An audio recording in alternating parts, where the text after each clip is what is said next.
All right, guys. So before we start our second set here, I just want to double check that at the end of our last set of notes, when I distributed the 2 to the x minus 4, we want to make sure that we have a negative 8, and then if I add 4, that will still be negative, and that should be a negative 4 here.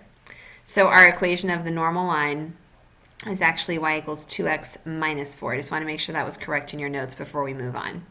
So part 2 is really doing the same thing. We're still trying to talk about the tangent, but we're looking at different ways of applying the tangent and the normal. So we have example 3 here, and it's asking us to find the equation of any horizontal tangents. So let's think about this. We still are considering the slope, and we're still considering points. The key word here, though, is horizontal tangents. So if I have a polynomial function, where on this function would I have a horizontal tangent line? If I use this green, I have a horizontal tangent right at the maximum, and I also have a horizontal tangent right at the minimum. Those are two places where I have a horizontal line as my tangent. It touches once and then it continues, right? Touches once and then it continues. It is also, so yeah, my normal line would be perpendicular to it, and that's it. So if you're looking at these tangent lines right here, these have slopes of 0. So horizontal lines have slopes of 0. We knew that from Algebra 1. So we're just bringing that fact back. So find the equation of any horizontal tangents. Okay, well, we're not told an x value here. So when I go to find my point, I'm a little bit stuck because remember on the last two problems, our step 1 was to find the slope. I already know my slope. It's supposed to be 0. Step 2, though, is to find the point, and I have no x values. So really when I'm looking at my point, I'm trying to figure out, well, where are those x values? I don't exactly know where I'm supposed to find them. So if I have a cubic and I'm looking for horizontal tangents, if my slope is supposed to equal 0, and I know that my derivative is the slope of the tangent line, let's find the derivative. And if my slope of the tangent is supposed to equal 0, let's set my derivative equal to 0. So if I set my derivative equal to 0, that would mean that the slope of my tangent line is equal to 0. So let's try that. My derivative is equal to 3x squared and then minus 12.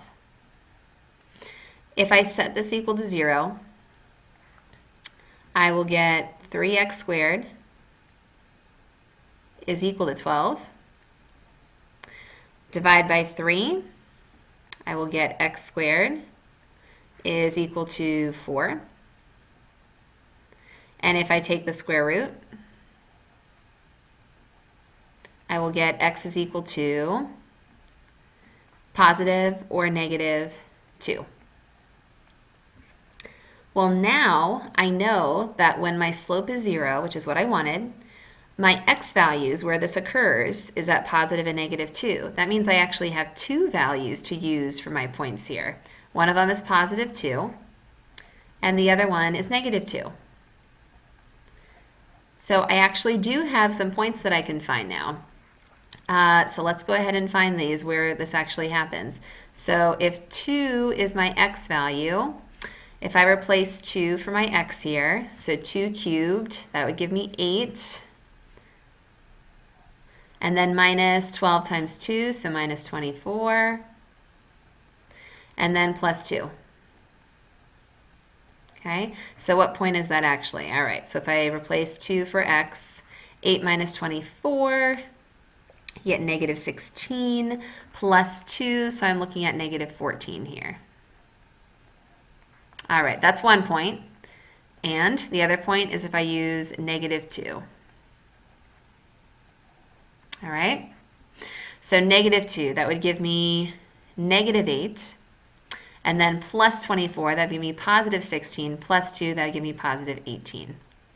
So now I actually have 2 points where my x is 2, my x is negative 2. I have found my y values, and both of these points are places on my curve where I have a horizontal tangent.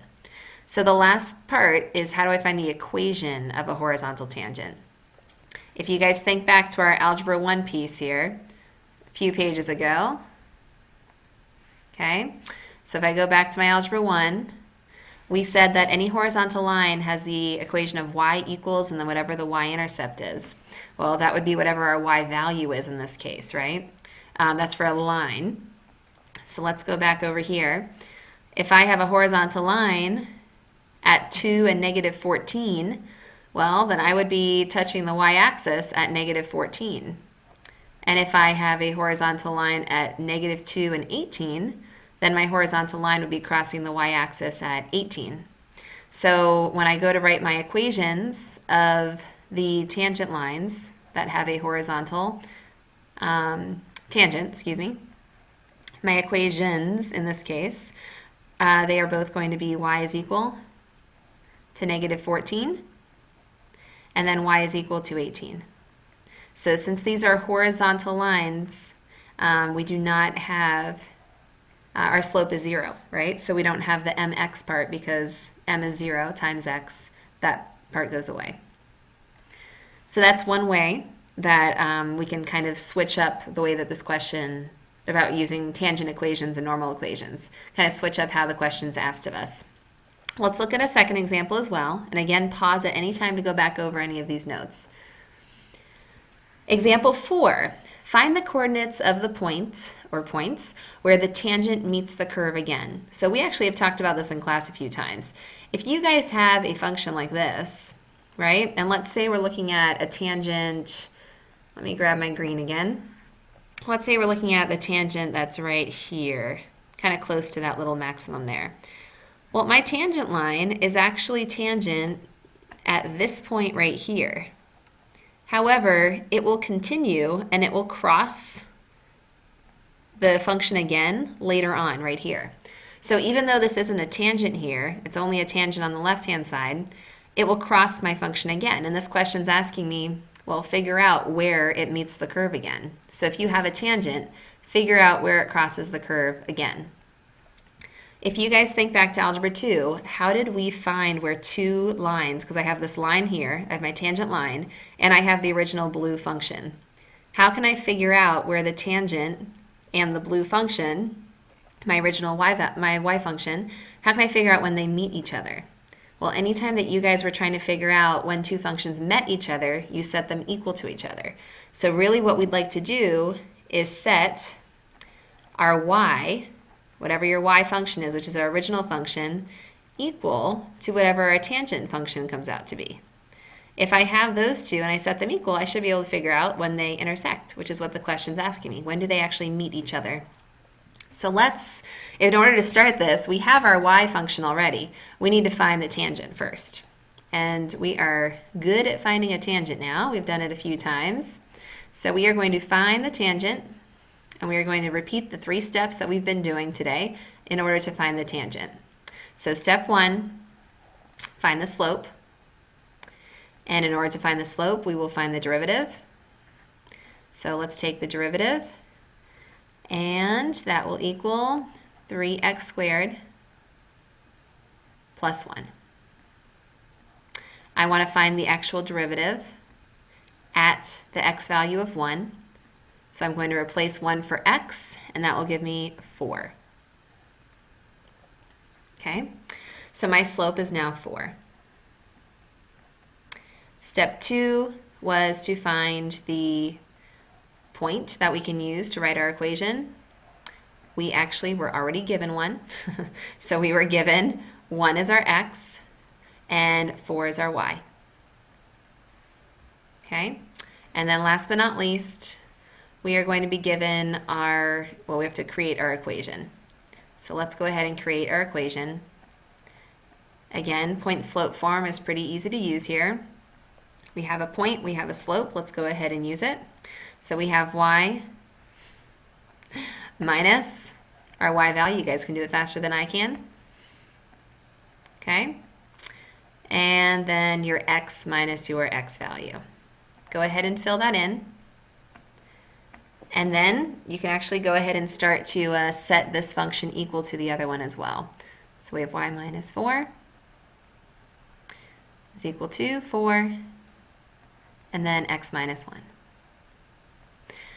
Now, what form will it be easiest to have this in order to actually set them equal to each other? I probably want to isolate for y. So I will go ahead and move my negative 4 to the other side. So this will give me 4x, and 4 distributed is negative 4. If I add 4, it actually will give me 0. So my tangent line is y equals 4x. So, second step. Let's set them equal to each other. I'm going to go ahead and draw a little line here. Tangent equal to my original function. So I'm going to take my original function y, which is x cubed plus x plus 2. And I'm going to go ahead and set that equal to 4x.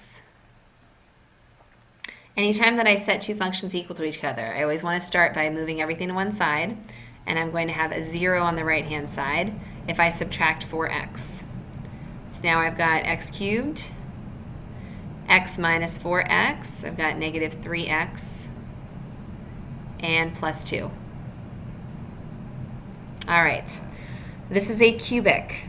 Yes, of course, we could graph x cubed minus 3x plus 2, and we could find where the x-intercepts are. That's one way to do this on your calculator. However, you guys also learned that a cubic is factored into a binomial, right? A linear function, and a trinomial, a quadratic function. So if I know I'm getting an x cubed as my first term, I know that's coming from my linear times my quadratic. If I'm getting a positive 2 as my last term, I know that either has to come from a 1 being here and a 2 being here, or a 1 being here and a 2 being here. The last two positions have to be a 1 or a 2. Let's think about this for a minute. Okay, one of my positions already, one of my solutions already, where the function and the tangent meet each other, well, I know they have to meet at this point 1, 4. So where x is 1. I know they have to meet there because that's exactly where I found my tangent at. So I know that they have to meet at this point 1. So if I know that 1 is going to be one of my answers, then that means if I take x minus 1 has got to be one of my factors if x equals 1 is one of my answers. So that means the 2 would have to be here, and that would also make it negative. So negative 1 times negative 2 would equal positive 2. So then the only term that I'm left to sort of guess on is what this middle term is. Well, that's made up, so let's go back through our FOILing process here. X times x squared, or distributing. X times x squared gives you x cubed. I know that the last two, negative 1 times negative 2, gives you the last term 2. And then we have x, this first term, times negative 2 is negative 2x. Right? And then I've got negative 1 times x squared gives me a negative 1x squared. Well, I don't have any x squareds up here, so I know my x squareds are going to have to cancel out. So if I have a negative 1x squared, well, then I probably am wanting to have a positive x here because I want those to cancel. So let's see if this works. X cubed, positive x squared minus x squared, no x squareds. Negative 2x and negative 1x makes negative 3x. And then negative 1 times negative 2 makes 2. When I actually multiply this out, it does work. Okay. So now I'm going to take my solutions, and I'm going to take my x minus 1. And if I set that equal to 0, I will go ahead and have x equals 1, which is the answer that I knew should be correct. So that's one answer. And then I'm going to take the x squared plus x and minus 2. Now that is not completely factored yet, so let's go ahead and continue factoring. So x squared, all right, that comes from x times x, and I know that I have a positive 2 or a positive 1, so how am I going to get a positive x in the middle? That will be positive 2 and minus 1. If I set both of those equal to 0, I will get x is equal to 1, which I actually already had. So there's a double root there. And then x is equal to negative 2. So since the question was asking me, when will I meet the curve again? Well, I've already been meeting the curve at x equals 1, so then my final answer would be at negative 2.